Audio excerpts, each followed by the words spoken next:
Oke, assalamualaikum warahmatullahi wabarakatuh. Waalaikumsalam warahmatullahi wabarakatuh. Selamat malam Pak Udin.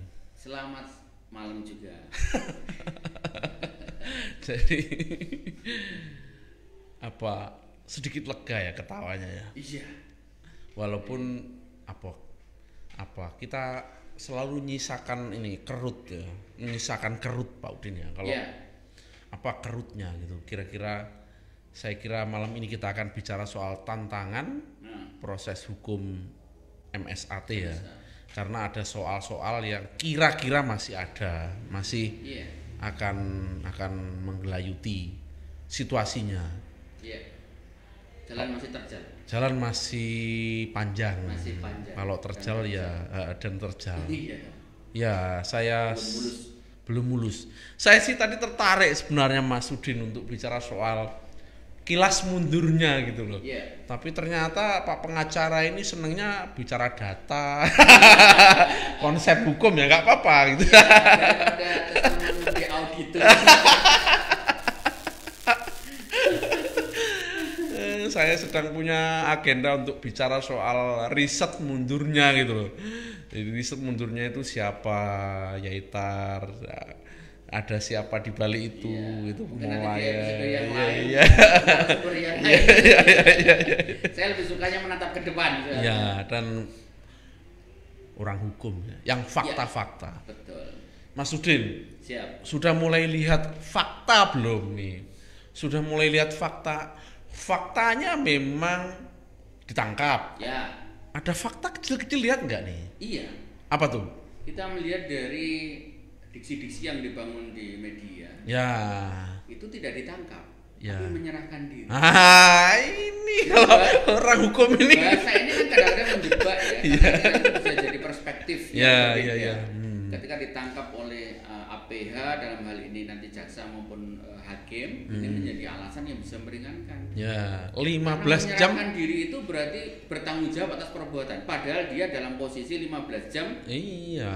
lagi dicari dalam tugas mereka untuk menangkap. Jadi tugas mereka 15 jam ngobok-ngobok pesantren itu untuk menangkap. Bukan menerima penyerahan. Bukan menerima penyerahan, tapi opini yang dibangun kemudian ini menyerahkan diri.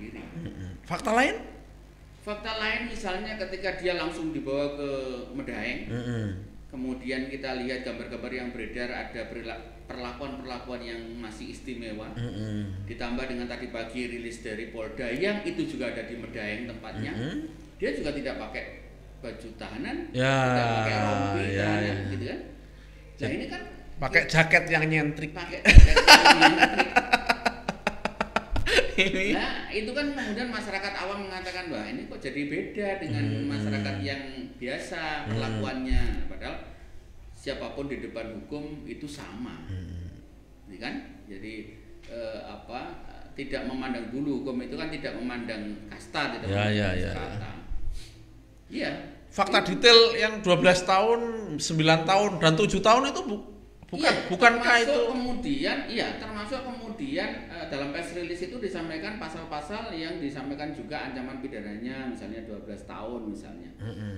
Itu kan ancaman pidana yang normatif ya, artinya ditaruh di situ itu pidana menurut saya ini di angka maksimal terendah. Karena ada angka maksimal yang tertinggi ya, misalnya korbannya ini tidak hanya satu. Ya. Korbannya ini banyak orang. Kebetulan Ya. yang lapor dibuat satu. Ya. Yang korban lainnya menjadi saksi. Ya. Ya artinya perilaku ini tidak hanya ditujukan ke satu orang, tapi menjadi sebuah ini kan perilaku yang diberlakukan ke siapa atau santri-santri yang lain. Harus ada terobosan. Harus ada terobosan. Makanya ketika muncul misalnya kajian tentang hukuman kebiri, oke, ini bagian dari salah satu terobosan. Tapi menjadi persoalan lagi ketika nanti ada vonis kebiri, siapa yang melakukan eksekusi? Karena vonis di Mojokerto yang pertama kali vonis tentang kebiri juga sampai sekarang belum dieksekusi. Oh iya. Surabaya pendeta itu juga belum bisa dieksekusi, dieksekusi karena menjadi pertentangan, dokter itu tidak berani melakukan. Kalau kekerasan di bawah umur itu masa 12? Apa yang 14 tahun itu? 15 tahun. 15 tahun harusnya. 15 tahun. Bahkan dengan pertimbangan tertentu seperti kasus Ustadz Cabul di Bogor itu, di Jawa Barat itu bisa jaksa penuntut umumnya bisa menuntut dia seumur hidup dengan pertimbangan bahwa apa yang dia lakukan ini sudah merusak sistem segalanya, merusak sistem pendidikan, merusak keadilan. Betul, segalanya. Jadi itu akhirnya menjadi menjadi alasan ketika JPU ini menerapkan tuntutan seperti itu. Nah, udah kelihatan nih ada fakta-fakta yang tipis-tipis ya. Oke Mas Udin, berarti kita mulailah satu-satu. Iya. Mulai satu-satu tantangannya berarti kalau kita mulai dari urut-urutan itu apa yang mesti publik memahami satu persatu tantangannya itu? Iya, jadi masyarakat ini harus ikut ngawal prosesnya walaupun sidangnya pasti sidang tertutup karena ini asusila ya, sidangnya di ruang tertutup. Tapi bagaimana publik ini nanti bisa ikut mengawal proses walaupun tidak di ruang sidang atau tidak ikut menyaksikan itu, tapi minimal ini menjadi kontrol karena hukum itu kan juga tidak boleh bertentangan dengan keadilan masyarakat gitu ya. Nah, terus kemudian hal yang lain kami contoh kemudian apa contohnya yang mesti dilakukan? Misalnya mendorong Kajari untuk menjadi JPU ya. Iya, jadi Kajati. Iya. Jadi kita belajar dari apa yang sudah terjadi dan menjadi jurisprudensi kemarin yang di Bandung di Jawa Barat itu ya. Kejati Jawa Barat langsung menjadi JPU. Gaya tekannya luar biasa, pressure-nya luar biasa dalam proses peradilan ini. Sehingga hakim pun juga tidak main-main juga ketika menerima tuntutan itu. Wong yang nuntut itu Kejati langsung. Maka kita berharap di Jawa Timur ini menjadi JPU-nya juga Kejati Jawa Timur. Kan perempuan dah. Perempuan. Ini yang harus jadi JPU-nya, jangan didelegasikan ke JPU yang lain. Kalau didelegasikan menganggap persoalan ini nggak penting. Pasti akan keren juga kalau perempuan bela perempuan. Wah, itu luar biasa. Kita akan lihat sejauh mana perspektifnya kan. Ya, ini memang kabar terbaru, ini akan dilaksanakan di PN Surabaya sidangnya, tidak di PN Jombang. Tentu teman-teman di PN Jombang juga merasa gembira karena beban ketika itu sidang. Nah itu. Jadi di Surabaya dengan pertimbangan keamanan. Tapi kita selalu sangat berharap nanti benar-benar teman-teman juga bisa mendorong untuk meyakinkan bahwa JPU ini harus Ibu Kejati Jatim langsung. Selanjutnya apa lagi, Pak Udin? Ya selanjutnya bagaimana kemudian kita mendorong tetap, karena dalam upaya hukum itu kan ada tingkatan-tingkatan ya. Jangan sampai kemudian seperti hampir misalnya di Jawa Barat itu dibanding, pada saat banding kan sempat turun kemudian kasasinya naik lagi. Ya. Dan itu yang harus terus dikawal. Jadi masyarakat harus terus menyuarakan terutama testimoni-testimoni dari orang-orang yang pernah mengalami tapi tidak masuk di dalam berita acara. Jadi ada proses perang wacana atau framing wacana yang penting, yang lebih fair lah. Kalau misalnya tidak menguasai perkara-perkara formal ya. Misalnya jumlah korbannya yang lumayan banyak. Betul. Misalnya kita hari ini ruang formal kita udah agak terganggu, misalnya tadi itu kok tuntutannya kok sudah mulai beliau dikit-dikit gitu kan. Nah, itu kan kayak gitu-gitu maksudnya ya. Iya, betul. Nah, sebenarnya apa yang kalau kita lihat wartawan-wartawan ini memberitakan konten pemberitaannya sudah turut mendukung apa belum? Kalau sekarang dan nanti kira-kira. Kalau kita lihat dari kemarin itu ya, dari judul-judul yang beredar begitu, itu masih menurut saya masih belum berperspektif untuk membangun kekuatan mendorong kasus ini. Lebih ke apa yang dia lihat dan apa yang menjadi rilis dari kepolisian misalnya. Nah, bisa saja memang kepolisi dalam rangka menjaga ketertiban keamanan dia bikin pernyataan-pernyataan itu yang adem gitu ya, yang adem begitu ya. Tapi ketika itu kemudian ditulis apa adanya oleh media dengan bahasa seperti itu, tentu juga kesannya kemudian akan berbeda ketika dicerna oleh masyarakat yang lain. Misalnya kayak tadi itu ya. Jadi menyerahkan diri itu tentu akan berbeda dengan ditangkap. Sementara mereka dari jam 8 sampai jam 11.30 itu tugas mereka adalah tugas menangkap, bukan menerima penyerahan. Kalau menerima penyerahan nggak perlu dia blokade, nggak perlu dia menyisir kan, tinggal aja di Polda kan, tinggal menunggu pengiriman. Tapi ini kan tugas mereka dari jam 8 sampai jam 11 itu kan tugasnya menangkap, bukan menerima penyerahan. Ya itu saya kira kita telah membangun sinyal atensi lah kepada teman-teman media, Kalau tadi itu ada gerakan mendorong, kemudian ada gerakan wacana. Kalau ke ruang teknis misalnya Mas Udin, soal bagaimana sih mempengaruhi sidang? Ya, jadi mempengaruhi sidang itu dukungan besar dari masyarakat untuk penegakan hukum ini juga akan berdampak pada apa istilahnya itu pada perspektif hakimnya ya, pada apa istilahnya itu pertimbangan hakimnya. Karena hukum itu kan tidak boleh mengkhianati keadilan masyarakat. Jadi seperti contoh kembali lagi misalnya di kasus Ustadz Cabul di Bandung itu kan karena desakan masyarakat untuk ini diproses dengan ancaman pidana tertinggi, dukungan untuk kejaksaan tetap semangat melakukan atau membuktikan dakwaannya gitu kan. Itu kan membuat mereka juga menjadi bersemangat juga karena masyarakatnya mendukung kan begitu. Satu, kemudian yang kedua masyarakat harus ngontrol juga karena mereka juga manusia. Posisi lawyer korban itu di mana Mas Udin ketika sidang? Lawyer korban lebih pada bagaimana dia mendampingi proses pemeriksaan korban, tapi pasif ya. Dia nggak bisa pasif dalam sidang, nggak boleh aktif. Dan lebih tidak ada gunanya ketika memang korban itu sudah berdaya. Justru menurut saya lebih pada pendamping psikolog yang ada di sampingnya, karena kan intensitas serta relasi yang dibangun itu kan berbeda. Tidak kayak sidang di luar negeri yang bisa berdebat begitu. Oh tidak, karena sistem kita kan civil law ya. Kita kan Eropa kontinental, bukan Anglo-Saxon. Iya. Kalau Anglo-Saxon yang persemakmuran Inggris itu kan sidangnya asik gitu, berdebat gitu. Hakimnya juga ada finalisnya. Nah, tidak hanya 3. Nah, kita cuma 3 hakimnya. Karena kita kan sistemnya masih kolonial. Jadi enggak lawyer juga kalau sudah ke JPU berarti yang bikin ya JPU yang karena JPU itu kan kelembagaan yang berfungsi untuk membela kepentingan korban. Iya. Nah, gitu ya, dari dikonstruksikan dia yang mendakwa dan dia yang menuntut. Untuk kepentingan siapa? Untuk kepentingan korban. Dia yang harus menyajikan fakta-fakta. Maka dia yang harus menyajikan fakta dan mempertahankan fakta-fakta itu. Iya, artinya kalau itu dari masyarakat sipil kayak model-model Anglo-Saxon itu kan keren tuh. Ya, keren. Dan wacana itu sudah mulai ada bagaimana sistem hukum Indonesia itu dimix. Mulai dimix. Oh iya. Karena Anglo-Saxon itu lebih dari ini loh nek ngarani gue kearifan lokal juga masuk soalnya. Nah, itu muncul ketika restorasi. Restoratif justice itu sebetulnya miliknya Anglo-Saxon. Bukan Eropa kontinental. Di Eropa kontinental nggak ada restoratif karena kolonial itu nggak mau berdamai. Nggak ada. Itu sudah mix kan? Sudah mix. Dan itu sampai ke persidangan belum ya? Nah, kita lihat sekarang di RUU KUHP yang sudah final dalam bentuk ininya draftnya. Belum diundangkan. Saya kemarin dapat ininya soalnya kopiannya. Saya lihat sudah mulai banyak mix percampuran itu. Misalnya kayak tugas pemerintah sekarang juga merehabilitasi. Nah, kalau dalam Eropa kontinental nggak mau ngapain pemerintah kok cawe-cawe ngerehab segala. Yang hukum kan gitu. Sekarang nggak dia. Rehabilitasi juga diutamakan. Nah, kan begitu.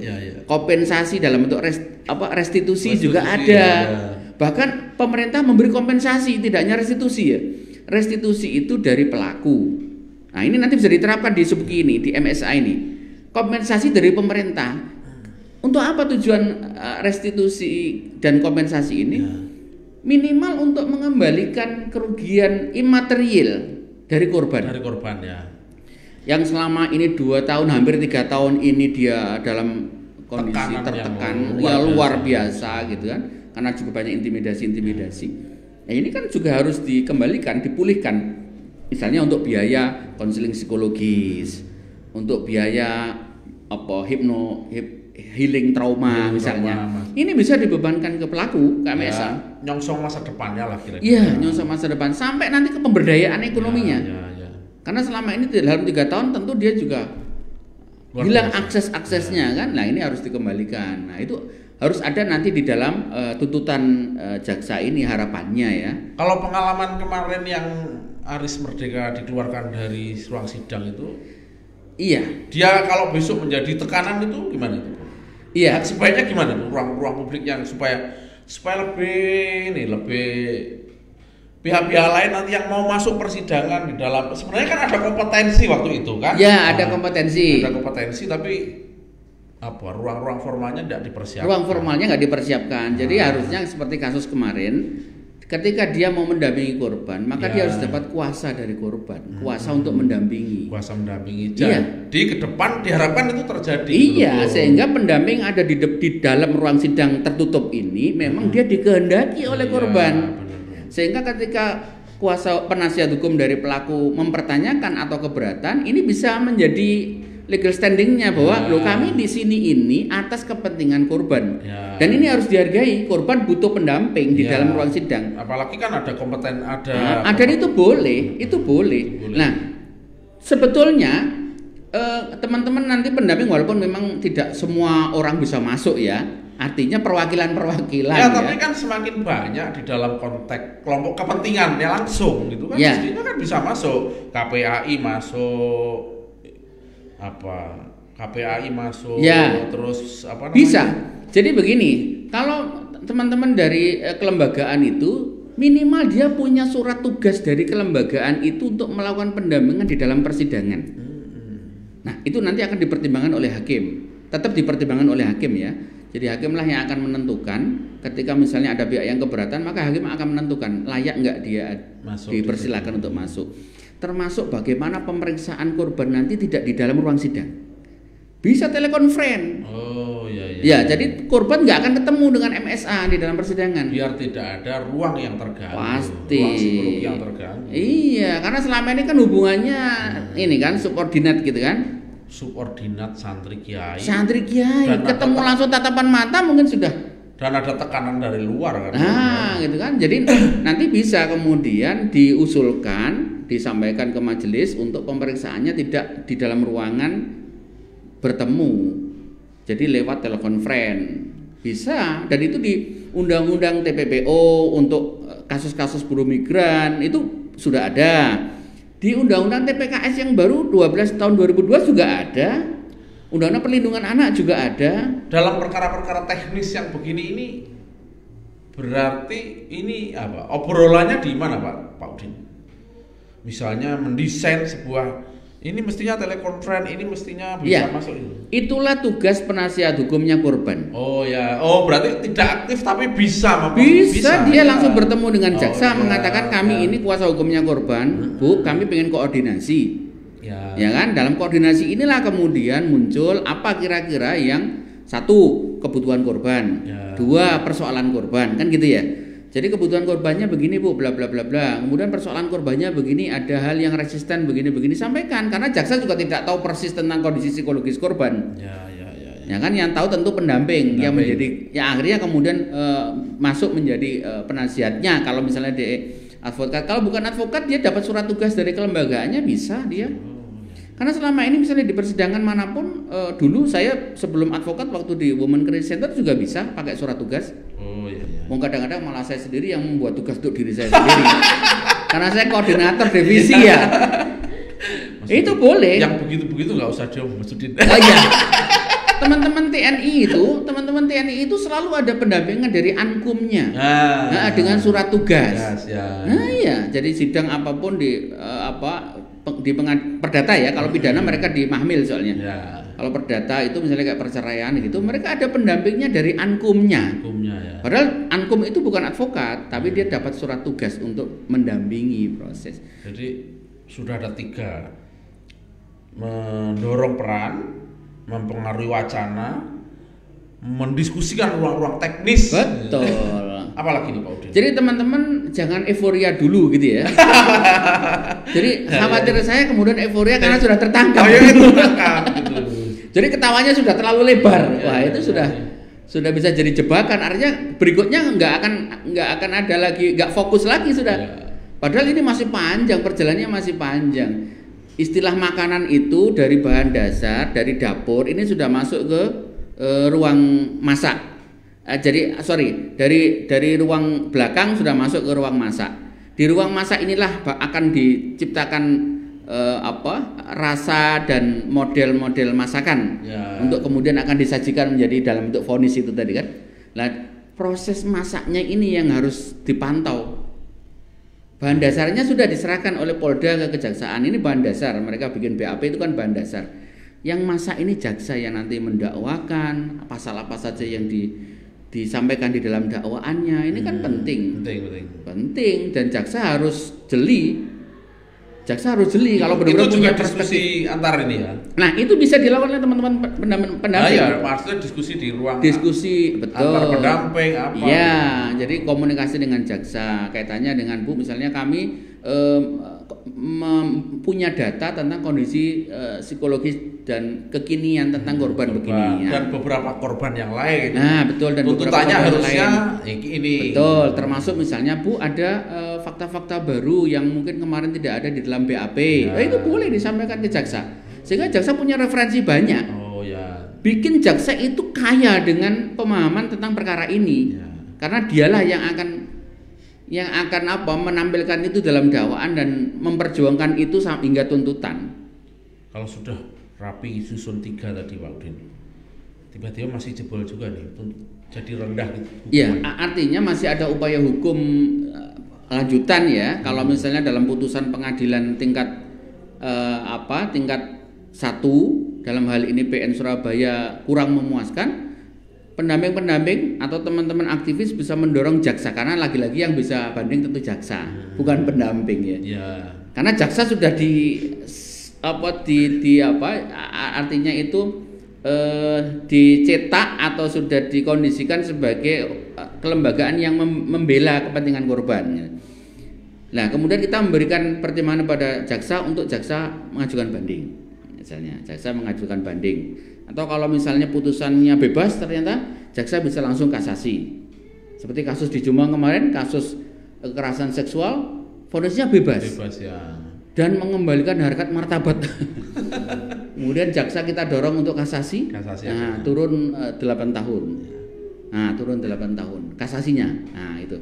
Waktu itu kita diskusi, kalau ini kita biarkan, wah, ini akan jadi jurisprudensi, akan jadi pegangan bagi hakim untuk memutus perkara yang sama dengan hukuman yang sama, karena pernah terjadi dan nggak ada upaya hukum, kan gitu. Nah, ini harus dikasih. Waktu itu kan yang dimunculkan oleh penasihat hukumnya, ini anak ini sudah bukan 18 tahun, tapi kenapa yang lapor kok ibunya?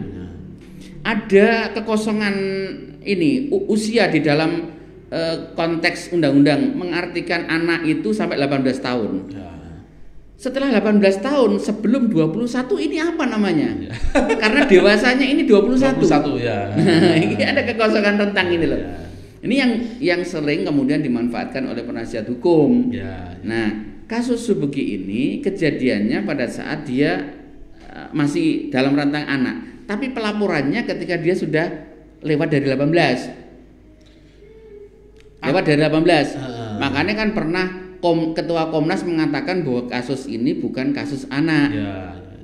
Oke, karena memang lapornya dia sudah lebih dari 18 tahun. Tapi kalau dirunut ke belakang, kejadian-kejadian yang dia alami itu pada saat itu dia masih anak. Masih anak. Ini kan perdebatan yang kemudian bisa ini kan artinya bisa menjadi celah kalau kita tidak pinter untuk membentengi. Kalau nggak mau bicara ruang politik, atensi Mas Udin, atensi untuk jaksa menangani itu cukup nggak? Kalau kemarin Jawa Barat kan presiden minta itu. Oh iya. Kalau ini gimana ini? Wah, penting sekali. Jadi Jawa Barat itu karena ibu negara langsung bikin statement. Ini harus. Loh, ini sudah apa belum? Kan ini kan dari kiai-kiai yang banyak kan? Kiai, NU, Muhammadiyah, semua kan sudah. Iya, jadi samping itu nanti ibu negara itu kan simbol. Loh lah ya, ini belum ya? Belum. Karena memang kasus ini kan baru ketangkap kemarin baru ketangkap kemarin. Nah, belum masuk ke ranah hukum. Dan kita berharap nanti ibu negara ini tentu, karena saya ini pada saat proses penangkapan kemarin itu diminta untuk selalu update berita ke Pak Deputi kaitannya dengan perkembangan penangkapan. Sampai jam 23.30 setelah dia ditangkap itu saya juga masih memberikan laporan ke Pak Deputi ini. Nah, maksud saya ke Pak Deputi ini nanti beliau menyampaikan ke Bu Menteri dan Bu Menteri menyampaikannya ke ibu negara. Ibu negara ya. Dan saya juga sempat menyampaikan tentang apa istilahnya itu pandangan saya mengenai proses lebih lanjutnya perkara ini akan seperti apa. Saya juga sempat menyampaikan kekhawatiran serta harapan-harapan gitu ya. Ya mudah-mudahan nanti bisa menjadi. Tapi saya yakin kok karena Ibu Menteri memang konsen juga, tapi tidak cukup menteri. Ya, harus ibu negara. Harus ibu negara.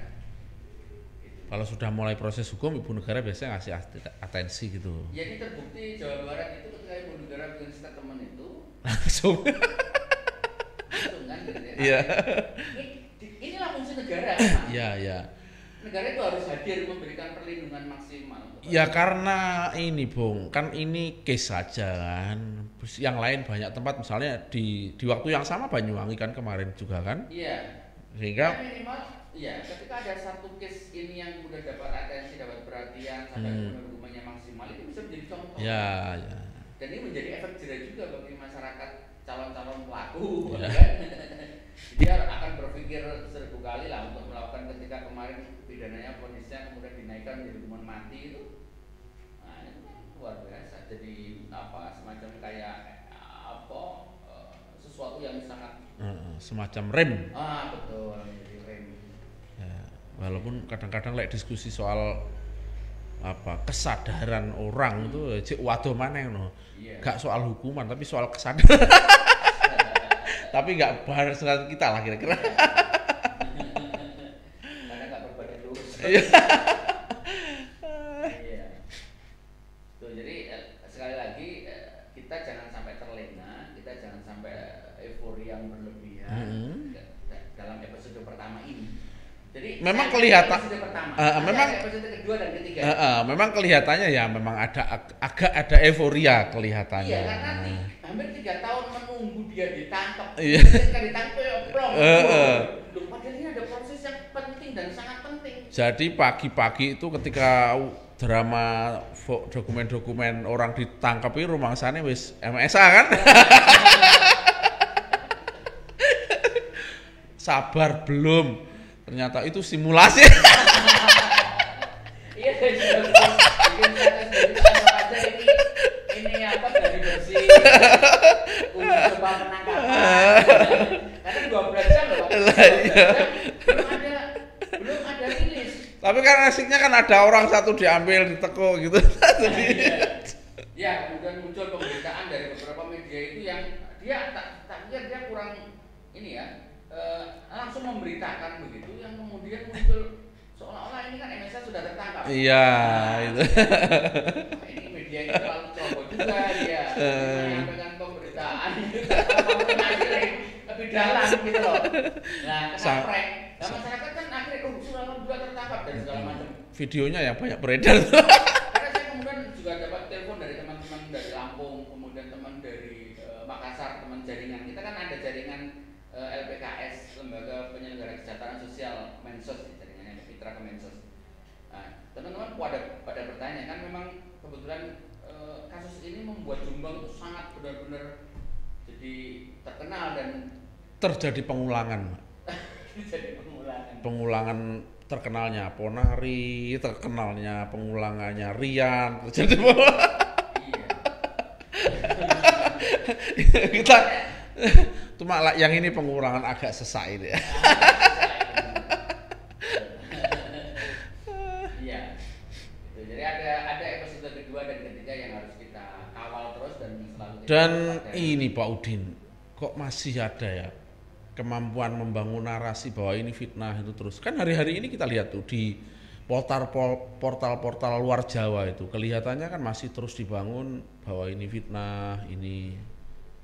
Saya juga kadang-kadang heran ya, artinya hanya orang-orang yang tidak paham hukum, orang-orang yang tidak paham proses hukum, orang-orang yang tidak pernah baca media yang akan sangat mudah percaya dengan narasi-narasi itu gitu ya. Iya.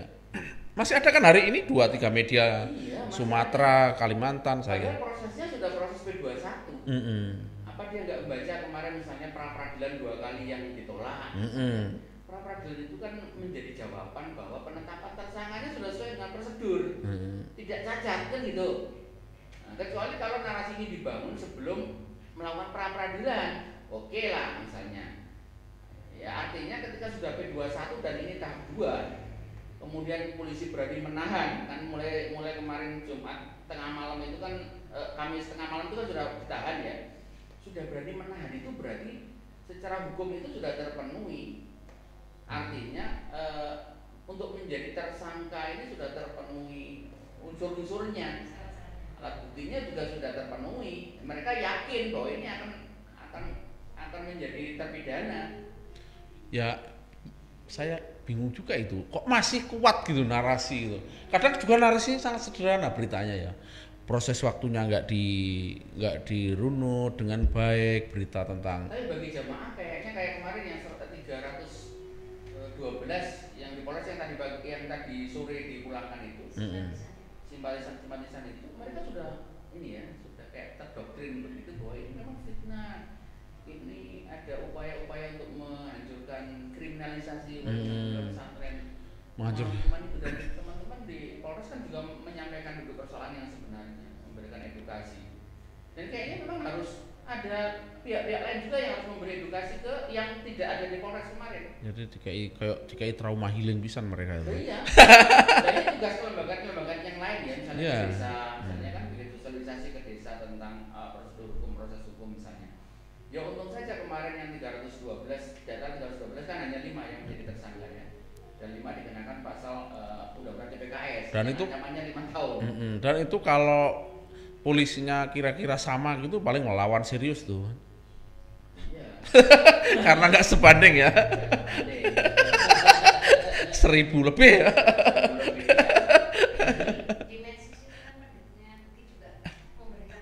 Iya, dan mereka punya buzzer-buzzer, mereka punya buzzer. Nah, makanya kemudian ketika 12 jam nggak ketemu itu jangan-jangan dia punya bunker deh. 6 bulan penetapan DPO tentu waktu yang panjang untuk dia mempersiapkan skenario terburuk kan. Ya, tapi nggak usah diomong. Oh sudah, nggak usah diomong. Yang penting dia sudah ada di. Ya, bukan bunkernya, tapi aku setuju. Misalnya wacana tentang, misalnya di fakta-fakta kecil harus diungkap, aku setuju. Misalnya fakta media menyerahkan diri itu. Kalau di bunker nanti jauh-jauh malahan. Soalnya kan, yo nyatane kan di bunker sepi paling ya. Saya menarik apa yang disampaikan misalnya Kabid Humasnya Polda mengatakan di dalam pondok itu ada banyak ruangan-ruangan ya. Orang kemudian menjadi seperti apa sih pondok ini ya, gitu ya. Ya mungkin nanti akan ada media yang mencoba mengulik ya, seperti apa sih profil kelembagaannya, gitu ya. Selama ini memang sangat tertutup saya pikir. Saya kira yang tadi kita bilang ngomong awalnya, mesti kita harus ada harus ada pengetahuan kilas mundur lah, kalau kelas berkelas mundur. Ya, mundur. Untuk membangun konstruksi bahwa ada kekuatan politik yang selalu tiba-tiba dia diciptakan, ada penciptaan gitu loh, kira-kira gitu, supaya bangsa ini semakin lama menjadi lebih cerdas, Pak Udin. Apa ada istilah counter attack itu ada istilah ya, ada operasi-operasi kan. Tiba-tiba kita tahu ada MTA, ada Panji Gumilang, ada macam-macam lah kira-kira. Ya itu situasi lah kira-kira. Tapi ya terima kasih Mas Udin. Saya kira untuk sementara kita akan baca dulu Mas Udin. Mantap Bung, untuk wawasan kita semua biar kita tidak buta hukum. Itu namanya Rara Abidin. Nah, iya. Siap. Jadi iya betul. Jadi artinya memang ini ada undang-undang yang baru disahkan ini juga bisa menjadi ini juga ya, artinya bagaimana kewajiban pemerintah nanti untuk melindungi korban berikutnya, memberdayakan korban berikutnya sampai rehabilitasi itu ada di undang-undang TPKS. TPKS ya. Iya, ada TPKS. Jadi ini kan sementara di bawah perlindungan LPKS ya. LPSK. Di bawah perlindungan LPSK. Tapi LPSK kan tidak bisa selamanya mengawal kehidupan korban misalnya. Jadi tugas pemerintah lewat pemerintah daerahnya, karena ini kan di Jawa Tengah ya. Jawa Tengah. Jadi mereka lah nanti akan melakukan trauma healing dan mungkin sampai ke pemberdayaan.